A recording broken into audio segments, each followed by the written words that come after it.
வணக்கம். செல்வகுமாரின் மாலை வானிலை ஆய்வறிக்கை. அதிகாரப்பூர்வ வானிலை அறிக்கைக்கும் இந்திய வானிலை ஆராய்ச்சித்துறை அறிக்கையை பார்க்கவும்.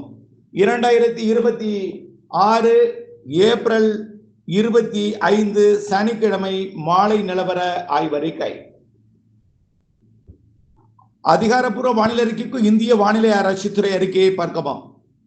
இன்றைக்கு பல்வேறு மாவட்டங்களிலிருந்து நிறைய கைபேசி அழைப்புகளும், நிறைய வாட்ஸ்அப் தகவல்களும், நிறைய வினாக்களுடன் வந்திறங்கி இருக்கிறது. இதுல என்ன அதிகமா கேட்டிருந்தாங்கன்னு பாத்தீங்கன்னா, பெருந்துறைக்கு எப்பொழுது மழை, திண்டுக்கலுக்கு எப்பொழுது மழை, அதே போல டெல்டா மாவட்டங்கள்ல எப்பொழுது மழை, மேலும் திருப்பூர், ஈரோடு மாவட்டத்தின் பல்வேறு பகுதிகள், கிருஷ்ணகிரி மற்றும் தென் மாவட்டங்கள் ஆங்காங்கே நிறைய கேள்விகள் வந்திருக்கிறது, மழை எப்பொழுது என்று.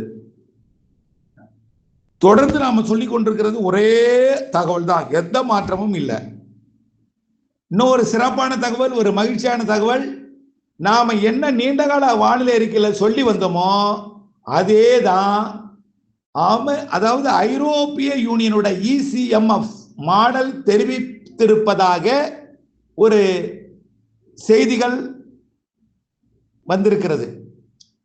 நாம அறிக்கை எந்த ஊடகத்தையும் பார்ப்பதில்லை, எந்த ஒரு மாதிரியும் பார்ப்பதில்லை. நாம பார்ப்பது எல்லாமே கடல் நீரோட்டம், கடல் வெப்பம், இருக்கும் வானிலை அமைப்பு எப்படி அமையும், மழைப்பொழிவு என்பது நம்முடைய சொந்த கணிப்பு. இந்த கணிப்பின்படியே வந்திருப்பதாக ஐரோப்பிய யூனியனுடைய மாதிரி தெரிவித்திருப்பதாக தகவல் கிடைத்திருக்கிறது. ஆகவே பல்வேறு வானிலை வல்லுநர்கள், பல்வேறு மாதிரிகள், இந்திய வானிலை ஆய்வு நிறுவனம் உட்பட, இந்திய வானிலை ஆய்வு நிறுவனத்தின் அங்கீகாரம் பெற்ற ஸ்கைமெட் உட்பட தென்மேற்கு பருவமழை குறைவாக பெய்யும் என்று தெரிவித்துக் கொண்டிருந்தார்கள்.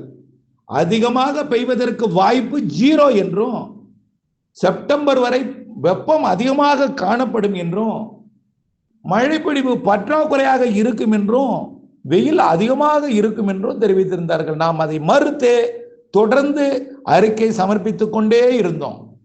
தென்மேற்கு பருவமழை முன்கூட்டியே தொடங்கும் என்றும், கோடை மழை, கோடை நிகழ்வுகள் இருக்கு என்றும், 2 பக்கமும் அரபிக்கடல், வங்கக்கடல் 2 பக்கமும் மே மாதத்துல நிகழ்வு உருவாக போகுதுன்னு சொன்னோம். ஏப்ரல் இறுதியில எதிர்பார்க்கிறோம், தாமதமடையும் பட்சத்துல மே 10 தேதிக்குள் உருவாகும் என்று சொல்லியிருந்தோம். எல்லாமே நடக்க போகிறது. தொடர்ந்து அக்னி நட்சத்திரத்துல அக்னியை விரட்ட போகிற மாலை இரவு நேர மழை, அடுத்த நாள் வெயிலை தெரியாத அளவிற்கு புழுக்கத்தை மட்டும் கொடுத்து சூட்டை தணிக்கும் மழை வரப்போகிறது. பரவலான மழை பொழிவு மேற்கு மாவட்டங்கள், மேற்கு உள் மாவட்டங்கள், தென் மாவட்டங்கள், கர்நாடக எல்லையோர மாவட்டங்கள் மிக கனமழை பொழிவு பொழிய போகிறது. மே மாதத்துல 2வது வாரத்துல, முதல் வாரத்தின் பிற்பகுதி, 2வது, 3வது, 4வது வாரமெல்லாம் தென்மேற்கு பருவமழை போலவே கோடை மழை பொழிய போகிறது. ஆகவே கிட்டத்தட்ட உறுதியாகி இருக்கிறது நம்முடைய நீண்டகால அறிக்கை. அதே போலதான் தென்மேற்கு பருவமழை முன்கூட்டியே தொடங்க போகிறது. நிகழ்வால் அரபிக்கடல் நிகழ்வால் மழைப்பொழிவு கூடுதலாக போகிறது. அரபிக்கடல் வெப்பம் அதிகரித்திருக்கிற காரணத்தினாலே நிலநடுக்கோட்டு இந்திய பெருங்கடல், தென்னரைக்கோள வெப்பம் அதிகமாக இருக்கிற காரணத்தினாலே, வங்கக்கடல் வெப்பம் அதிகமாகி கொண்டிருக்கிற காரணத்தினாலே கண்டிப்பாக நாம் பசிபிக் பெருங்கடலை கவனிக்க தேவையில்லை. வங்கக்கடலும் இந்திய பெருங்கடலும் அனைத்து மழைக்கு சாதகமாக இருக்கும் என்று நாம் ஏற்கனவே சொல்லி இருக்கிறோம். அதன் அடிப்படையில கோடை மழையே உங்களுக்கு நம்பிக்கை ஊட்டும் வகையில அமைய போகிறது. அதன் அடிப்படையில தென் மாவட்டங்கள்ல ஆங்காங்கே மழை பொழிந்து கொண்டுதான் இருக்கு. இந்த மழை 28, 29, 30ஆம் தேதி தென் மாவட்டங்கள்ல கூடுதல் பரப்புல கிடைக்கும்.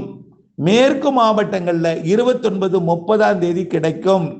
1ஆம் தேதி, 2ஆம் தேதி மேற்கு தொடர்ச்சி மலை மாவட்டங்கள், அதாவது மேற்கு தொடர்ச்சி மலை மாவட்டங்கள்ல நீங்க எதுனே தெரியாம இருக்கீங்க. கன்னியாகுமரி, திருநெல்வேலி, தென்காசி, விருதுநகர், மதுரை மாவட்டத்தோட மேற்கு பகுதி, தேனி, கொடைக்கானல் மலைப்பகுதி, திண்டுக்கல் மற்றும் வால்பாறை, திருப்பூர் மாவட்டத்தோட உடுமலைப்பேட்டைக்கு தெற்கே உள்ள பகுதிகள், நீலகிரி, கோயம்புத்தூர் மேற்கு ஓரம் இதெல்லாம் வரக்கூடிய 29, 30ஆம் தேதி மழை பொழிவை கொடுக்கும். பரவலாக இருக்காது, ஆங்காங்கே கொடுக்கும். அதுலயே உங்களுக்கு நம்பிக்கை வந்துடும். படிப்படியா மே 1ஆம் தேதி மேற்கு மாவட்டங்கள்ல தீவிரமடையும். 2ஆம் தேதி அப்படியே இன்னும் கொஞ்சம் தீவிரமடையும். 3ஆம் தேதி தென் மாவட்டங்கள், மேற்கு மாவட்டங்கள், மேற்கு உள் மாவட்டங்கள், கர்நாடக எல்லையோர மாவட்டங்களுக்கும் மழை பொழிவை கொடுக்க தொடங்கினோம். 4ஆம் தேதி பெரும்பாலான மாவட்டங்களுக்கு இடிமழை பொழிவு, மாலை இரவு நேர மழை பொழிவு கொடுக்க இருக்கிறது.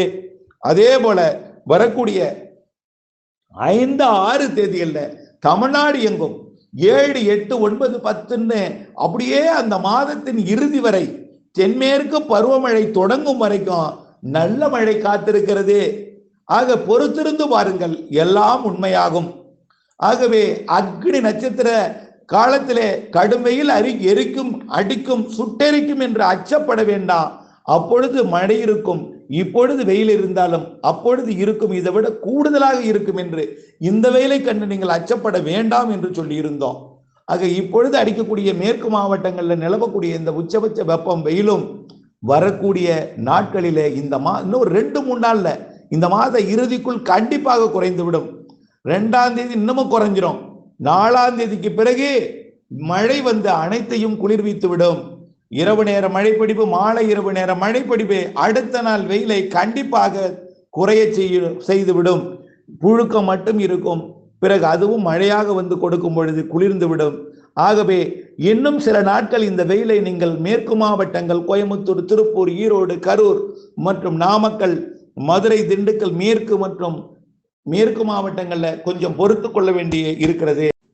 கண்டிப்பாக வரக்கூடிய மாத இறுதி, ஏப்ரல் இறுதி நாட்களில் இருந்து தொடங்கும் மழை மே 1, 2, 3ஆம் தேதி வரைக்கும் மெல்ல அப்படியே தென் மாவட்டங்கள், மேற்கு மாவட்டங்கள்ல கொஞ்சம் தீவிரமடையும்.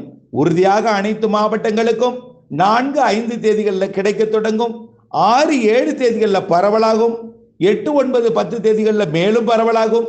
இப்படி 2வது வாரத்தில் பலத்த மழைப்பொழிவு பெரும்பாலான மாவட்டங்களுக்கு இருக்கிறது. ஆனால் கோடை மழை அட்டிய டைம்ல அனைவருக்கும் கொடுக்காது, ஒதுக்கி ஒதுக்கி கொடுக்கும். 28, 29 ஆங்காங்கே எதிர்பாருங்கள். கூடுதல் ஒதுக்குதலுடன் 1, 2 ஒதுக்குதல் படிப்படியாக குறையும். மழைப்பொழிவு பரவலாகும். 3 மேலும் ஒதுக்குதல் குறையும். குறைவான இடத்தை ஒதுக்கி நல்ல மழைப்பொழிவை கொடுக்கும்.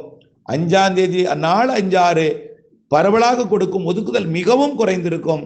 7, 8, 9 6, 7, 8, 9 எல்லாம் ஒதுக்குதல் இல்லாமல் கொஞ்சம் நல்ல மழைப்பொழிவு ஒதுக்கினாலும் அடுத்தடுத்த மணி நேரங்கள்லயோ அடுத்த நாளோ கொடுக்கும் வகையில நல்ல மழை காத்திருக்கிறது.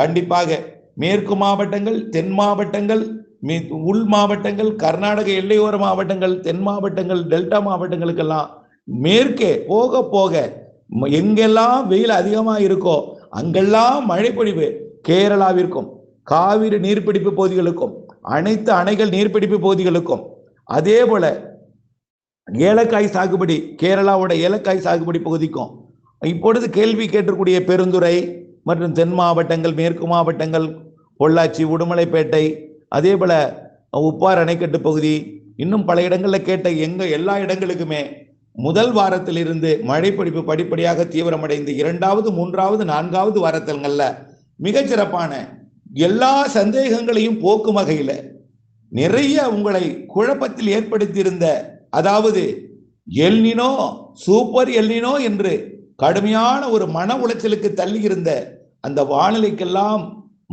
அந்த வானிலையெல்லாம் இல்லை என்று நல்ல மழை தரப்போகிறது, தென்மேற்கு பருவமழை சராசரிக்கு கூடுதல் மழைப்பொழிவு தரப்போகிறது என்ற நம்பிக்கையை உங்களுக்கு கொடுக்கும் வகையில முன்கூட்டியே தென்மேற்கு பருவமழை தொடங்கும் என்ற உண்மையை உங்களுக்கு நம்பிக்கை ஊட்டும் வகையில மழை மேகங்கள் உருவாகி மாலை இரவு மழைப்பொழிவு மாத இறுதி வரைக்கும் முதல் வாரத்திலிருந்தே படிப்படியாக 2வது வாரத்தில் தீவிரமடைய, 3வது, 4வது வாரத்தில் நல்ல தீவிரமடைய, தொடர்ச்சியாக அதனைத் தொடர்ந்து தென்மேற்கு பருவமழையாக தொடங்கி வலுத்த மழைப்பொழிவை கொடுக்கும் என்பதில் எந்த மாற்றமும் இல்லை.